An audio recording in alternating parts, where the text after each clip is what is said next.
Now, this is a CNN News 18 mega exclusive news break.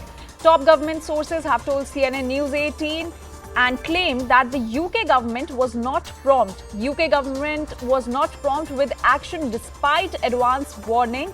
And a day before, alert was given to local police, but no police party was sent. And in the meantime, these 13 to 14 Sikh boys came and started with the protest. Now, these boys are identified and they are students in local colleges, and UK Embassy is writing to these colleges for action against these students. Now, government is concerned about the protest on March 22nd by Sikh Federation. So, we have this big breaking news that's coming in that the top government sources have claimed that the UK government was not prompt. CNN News 18's Abhishek Jha with more details. Abhishek, over to you. We know that these protesters Indian High Commission in London had informed the police that there could be something of this sort. Some protesters could arrive at the scene and they could create some violence. Despite the fact that the police authorities were informed earlier, there was no presence of police officials. And when these vandalists reached their site, after that police has reached, and still they were far and few between the numbers. And probably that is why these protesters had that emboldened confidence, and they reached on the top few floors on the High Commission, and they brought down the Indian flag also. They smashed windows. They tried to enter the office, but somehow they could not enter the High Commission's office. Otherwise, it would have been more dangerous situation. In meanwhile, while it was all happening, the police authorities were standing there like mute spectators, and that was very much evident in the videos. And no action was being taken against the protesters.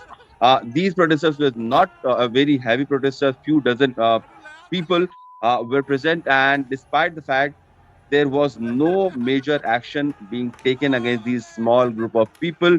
Uh, Despite these, now the authorities have said that Indian High Commission has tried to identify these people, these boys who were present as the member of pro-khalistan sympathizer groups, and the colleges that they are studying, and wherever they are, their identity and their locations have been shared with the police officials. And now India is expecting that the local authorities will take some actions against these vandalists. But it is very late, because in the past also we have seen the what we saw yesterday was not a situation that has become of overnight. It has become very gradually to this scale now, where they have tried to enter or break into the Indian High Commission, because in the past also there have been such instances of violence and vandalism against Indian officials, Indians, as we can say, and High Commission's office also vandalized in the past. But there has been a very lenient view from the police authorities to take a strong action against those who have been behind these attacks. There has not been many major arrests or major actions against those who have been behind this violence. So clearly, that softness towards these attackers has led such instances to occur. And now, why police authorities are not taking a strong action, that remains a question. Uh, and just imagine the kind of situation that was there in London. If that happens in Delhi, and if UK's High Commission is threatened by a mob, we can just imagine the kind of uproar it will create in London and other parts of the world. And why this is happening in against Indian High Commission in London, and this is not creating a situation, a law and order situation, or a very huge uproar, is a very it's strange in its own way. So clearly, there was laxity from the side of authorities in taking action.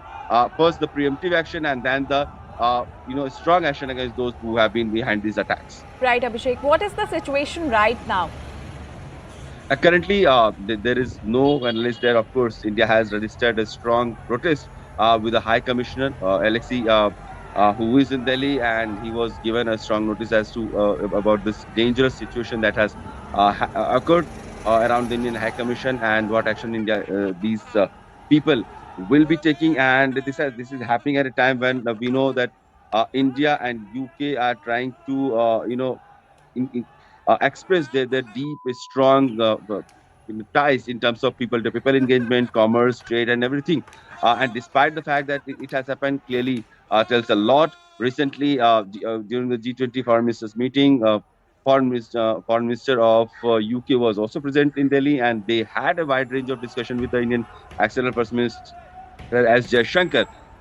But despite the fact that these two countries are trying to express strong confidence about the growing ties, these issues are clearly going to be an irritant as long as people to people engagement is concerned between the two sides. Right, Abhishek. I'd like to go back to Siddhant. Siddhant, can you tell us about what were the demands being raised by these vandals? Well, look, prima facie, it appears as a part of a larger conspiracy, and since they are unable to do or maybe execute on ground, I'm talking about the groups like Sit for Justice.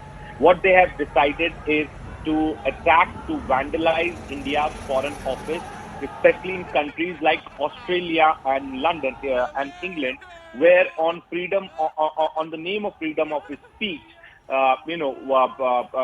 their definition is quite different from the other country, and these groups take advantage of that and protest every now and then outside the Indian Foreign Office. Now, this is the second incident where India's Foreign Office has been vandalized. But this time around, the way it was vandalized, a person could be seen climbing onto the first floor. The Indian flag was ripped off. They tried raising Khalistan flag on the Indian High Commission's office.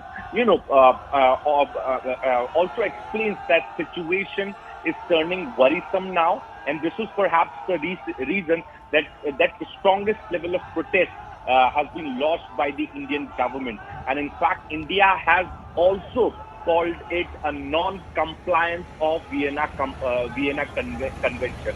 Now, Vienna Convention lays a roadmap for the modern day diplomatic relations. But if British police is unable to protect India's foreign office in London, despite having such a great bilateral relationship with England, then it surely raises concern. And in fact, that has been mentioned in a release which had come from Ministry of External Affairs yesterday, that a basic compliance of Vienna Convention is required. And in fact, the time video had started surfacing on social media platforms. Indian government took cognizance of this entire matter, and in fact, the same was conveyed to the diplomat here in Delhi. The diplomat was summoned by the Indian government, and what Abhishek was also highlighting, why situation is worrisome, because the police arrived late, and when they arrived, they were so less in number that they couldn't control the protesters protesting at India's foreign office. And also, we have been told that from last few days there were tensions brewing in that particular area, and in fact, Indian Foreign Office had informed the British police about a possibility of a vandalism or maybe protest by Khalistan groups, but no action was taken. So also raises question on the intent of the government of UK and intent of the police, that despite having information, they did not act. And that has in fact made situation more worrisome, and also draws attention to a larger design of Stick for Justice, that to what extent they can go. If today they have the courage of climbing onto the Foreign Office of India and bringing down the flag, tomorrow they can barge inside, or maybe cross all limits. So the larger issue here is security of foreign offices of India, especially in countries like Australia, England, and Canada, where Stick for Justice and like-minded groups are active. Back to you. Right, Siddhant. Thank you for giving us all those details. So, big breaking news that's coming in right now, that Khalistani vandals have attacked the Indian High Commission in London, and Indian flag was ripped off the building. And in fact, there were slogans also raised in support of Khalistan. It's time for a short break, but we'll be right back. Stay tuned.